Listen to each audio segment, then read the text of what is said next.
Alright, I'm here to play devil's advocate. I'm here to play it. Alright, so there's been a lot of talk about Game Pass and all that other stuff, and I'm not going to talk about that today. But a lot of people have been saying, like, yo, why is it so, like, crappy that everyone's going after Game Pass, but no one's going after, like, PlayStation? Like, the PlayStation game catalog. Like, look at that. Like, it's crappy compared to what Game Pass gets, but Game Pass is getting all the hate. And there's a reason for that, because one of the biggest reasons, honestly, for me, like, from what I've noticed, what I've seen, and what even PlayStation themselves have said, is, like, the game catalog is an option. You don't need it. You can still get, like, PlayStation Plus Essential, which is your $60, $70 a year subscription service that allows you to gain access to online, gives you exclusive PlayStation Plus discounts, like all that stuff. Like, you can still have that as an option. These are just extra options if you want maybe more ways and more games to play. These are just other options. Now, I do have premium. I have the top tier one. Because I like the fact that it gives me classic games as well. I can get PS1 and PS2 games. I can also get PS3 games, but you can only stream them. You can't actually download them because PlayStation doesn't know how to emulate a PS3, but yet supposedly people do, and there's a way you can play them. I still have a physical PS3, by the way, just in there. But anyways, PlayStation is, like, straight up said, they're like, this is just a side project. Like, people have always asked, like, are PlayStation first-party games going to come day and date, like, day one on the service? And they're like, no. Unless, like, some company specifically asks, or they kind of make an agreement. Like, when FBC or whatever it's called, Firebreak, the shooter spinoff from the Control universe, that came out. Everyone's like, yeah, okay, that will come. What was another one? Foam Stars, I think it was, came to the service day one. But yeah, like, not every game is going to come, and they're like, we're not going to do that. And they're like, because literally we will down the road, but there's so many other options to play, and we know our consumers, we know our customers, people are still going to buy our games. And many people are like, well, it's because they don't love their people like Xbox does. Meanwhile, there's so many game developers that are actually saying that Game Pass is straight up ruining the gaming industry. Like, it's one of the things that are ruining it. And what was it, Larian?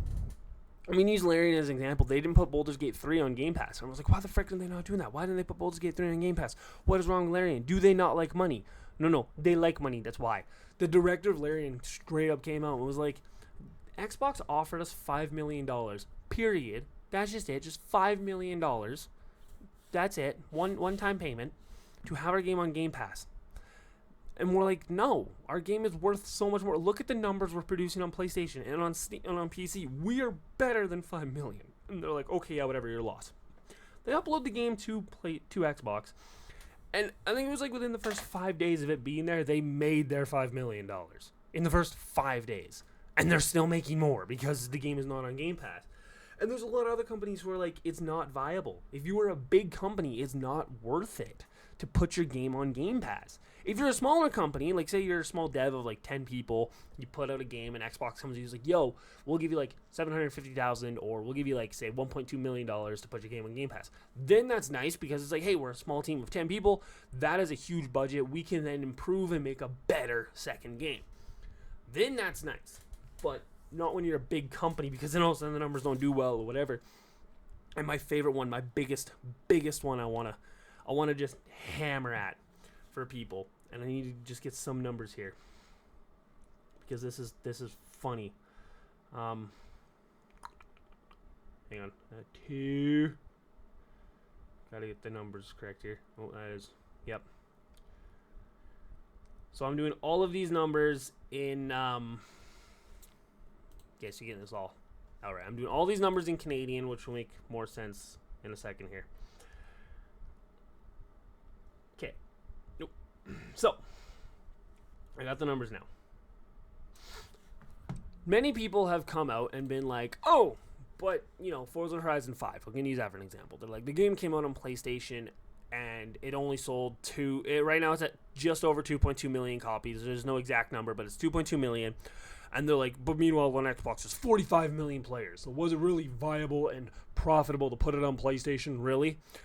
Well, my friend, I'm here to tell you that in a way, because we don't know exact numbers, it honestly could have been more profitable.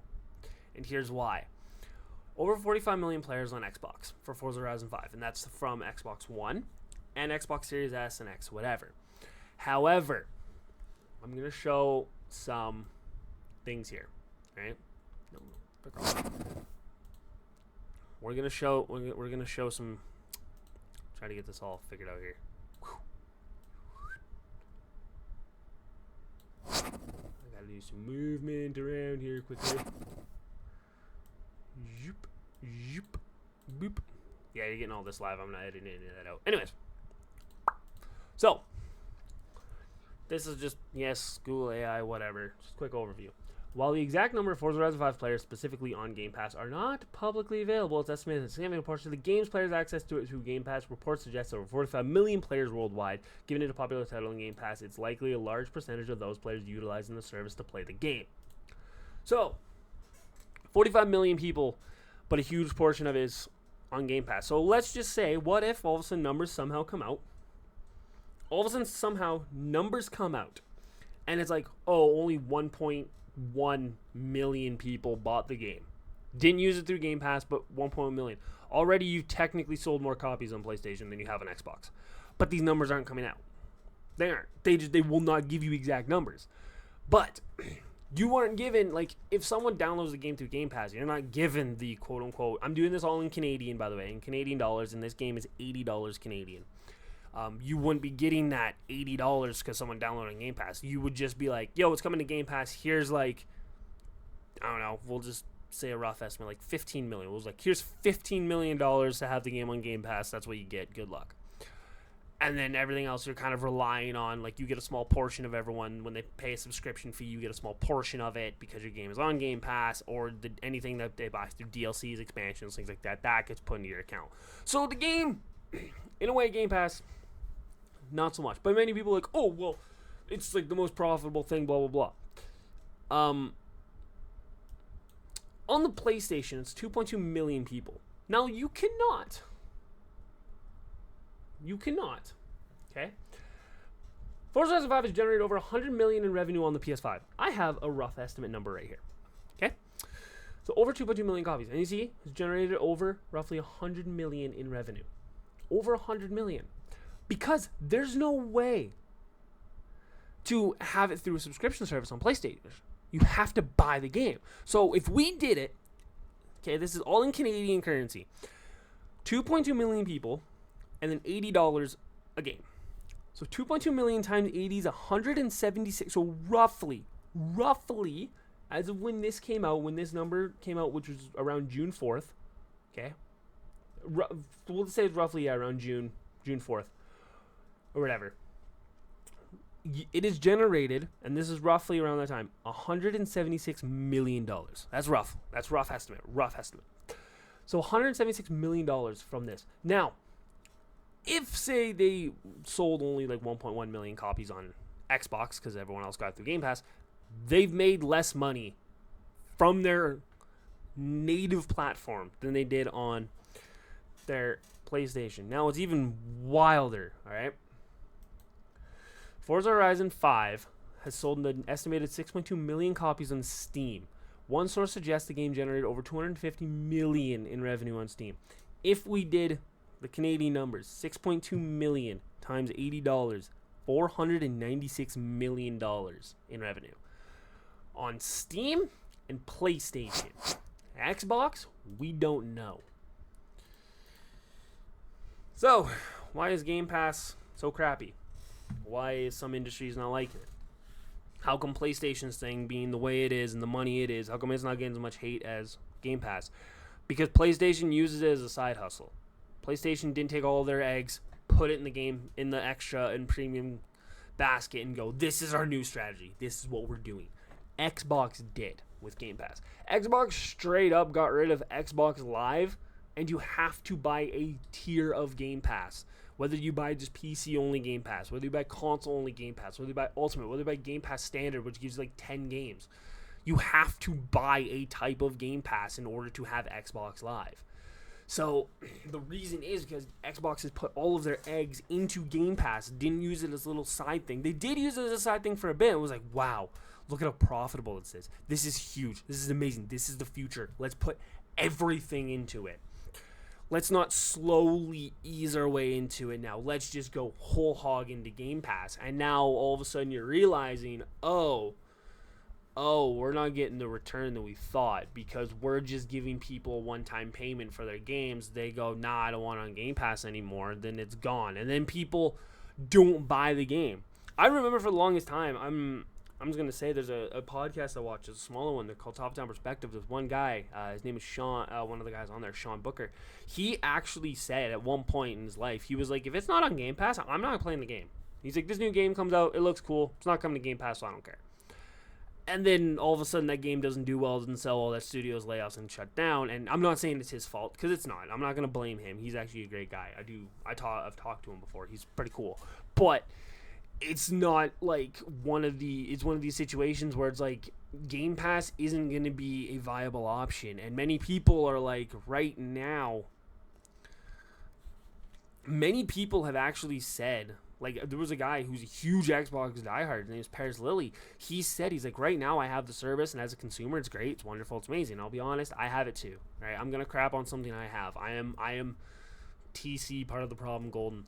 But I have it, and because it saves money on having to buy new games at the moment. But if say a year from now or something like that, like this layoff crap and this studio closure and Xbox not being able to fulfill promises keeps continuing because they keep putting all their eggs in Game Pass's basket, if it is going to destroy the industry like we are noticing, yeah, I'm with everybody else and just getting rid of it. Just send it out.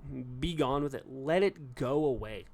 Just go back to the drawing board, offering online, maybe dial it, or you can even just dial it back. Be like, from now on, we're not bringing everything day and date on Game Pass.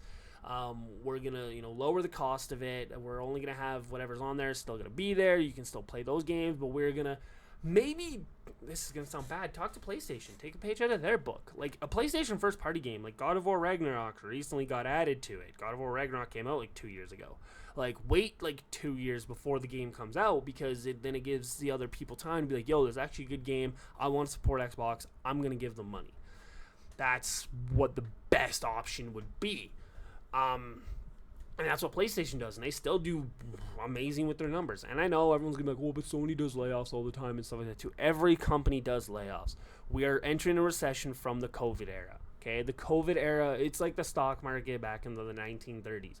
COVID skyrocketed the gaming industry because what are we doing? Nothing. We're stuck at home. What are we going to do? Let's play some video games. So it's skyrocketed, and now everything's going back to normal. Life is back to normal, and everyone who used to play video games in COVID is like, I don't really enjoy video games. I just needed something to do, and it bypassed the time. So now they're getting rid of games. They're not playing it as much, and we're seeing a massive dip in it. So it's a recession is coming, but gaming, and we are unfortunately reaping in the side effects of it.